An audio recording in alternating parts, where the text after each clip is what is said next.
I'm Charlie Bright of Gold Derby, and today I'm speaking with Zach Heinzerling, the director of the Hulu original documentary series Stolen Youth about the cult at Sarah Lawrence University.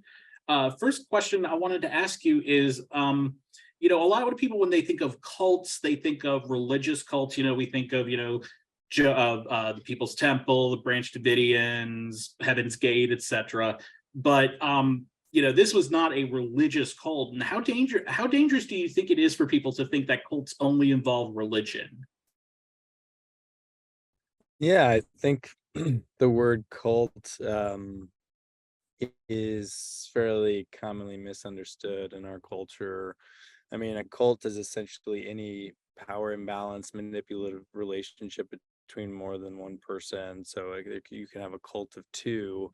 I think in history, usually the examples we have of cults have been kind of seemingly esoteric groups of people that the average person can't really relate to. I think we think of as extremists, Manson, drinking the Kool-Aid, Jonestown, those sorts of, cults. And I think part of this project was sort of, a deeper understanding and normalizing, that word cult. There was Daniel, one of the survivors of the cult, really sought to sort of um, show a cult that people could empathize with and people could understand and see themselves in. Um, and I think in the instance of this, shedding light on that word and using it, but using it in a way where we're sort of, educating the public on what that word really means. I think is part and parcel with the whole kind of ethos of the project. There's so many wild things that we see that Lawrence Ray did with in order to gain that gain that trust of the people, and then maintain his control over them. Was there a specific thing that he did in his abuse that shocked you more than any of his other abusive behaviors? It's hard to answer that question. I mean, the cruelty is sort of unmatched in anything I've seen or read about in history. I think because it was so personal and insidious, and the sort of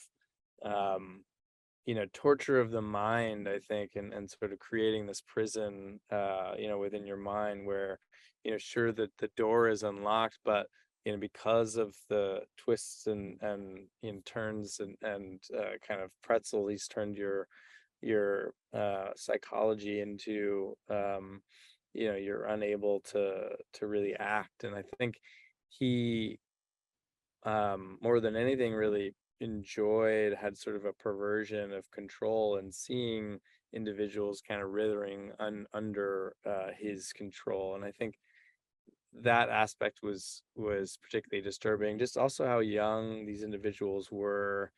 um Frankly, there's a lot of things that happened, that we chose not to sort of show. A lot of evidence in the trial that was, made private. Just at how sort of obscene and gratuitous it kind of became at some point when that sort of um sickness is allowed to metastasize in this kind of closed, echo chamber environment where no one is really challenging him. It grows to kind of these places that I think, we can't imagine. And I think that's partially what happened here. So I can't necessarily say, if one thing was worse than the other. I think him, making it both torturous in the immediate, but also the sort of damage that he did to these individual psyches, I think will stay with them for a long time. So that aspect is probably, harder. It's not like an injury or something that, it sort of heals easily. This is, going to take a long time to heal from. And also the toll on the families of these individuals who were sort of pitted against each other, and the trust and bond, that sort of love that exists in a family was really challenged, and manipulated in a way that was also, frankly disgusting. It's interesting you bring that up because I was just going to ask, about the Rosario family. It's one of the tougher things to watch, and that is the way that they came apart, and the way that it had, even after some of them were out of Ray's manipulation, that it was still affecting their family as a unit. What was it like to film that type of thing, but also to finally see the Rosario family, come out of that thing and reunite after everything that they had went through? Yeah, I mean, it was, I think, pretty shocking for all of us. When I met Felicia, she was living in this house where she had lived with Larry, and still very much, under his coercion. He had been arrested and was sort of awaiting trial at the time, but he was in contact with them, via his dad. He would write like all these letters, and both her and Isabella were very much still tied to Larry. Um, and I had no idea if, they would, essentially defend him like they had, for years. And in the New York Magazine article, they defended him. Maybe they would defend him at trial.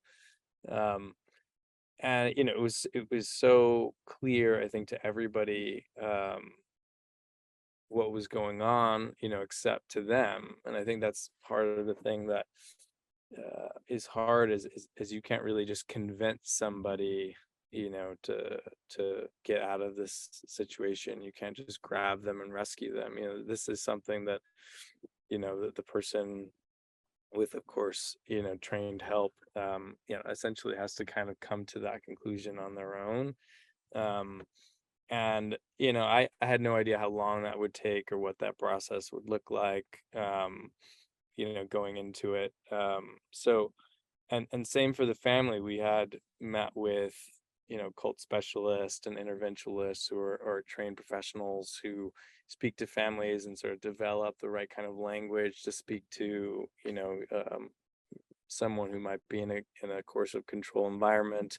It's very important to meet them where they are, and to not show judgment, and have this sort of unconditional love. And I think there are a lot of sort of watch outs of, things you should and shouldn't do in these scenarios. And the families, it was really, it was a period of education for them, and understanding, how, do I, um you know regain any sort of semblance of a relationship with someone that I, was spent the every day with for, 18 years. Um, so all of these were questions, as far as, what ultimately happened. Both the filmmaking team and the families were equally sort of surprised, and obviously incredibly, um, grateful that, Felicia, in this case, was able to sort of extricate her from that mental prison, and sort of regain that, reestablish herself, in a grounded way, and take the action to get back in touch with her family, after working on something that had, seemingly endless darkness to it, no matter which way you turned. I think for everyone, it was, um such a important moment, a relief to some extent, but also just we were so tied to these people that we were following, that we, part of the project was just needing to sort of see, where this went and what happened to them.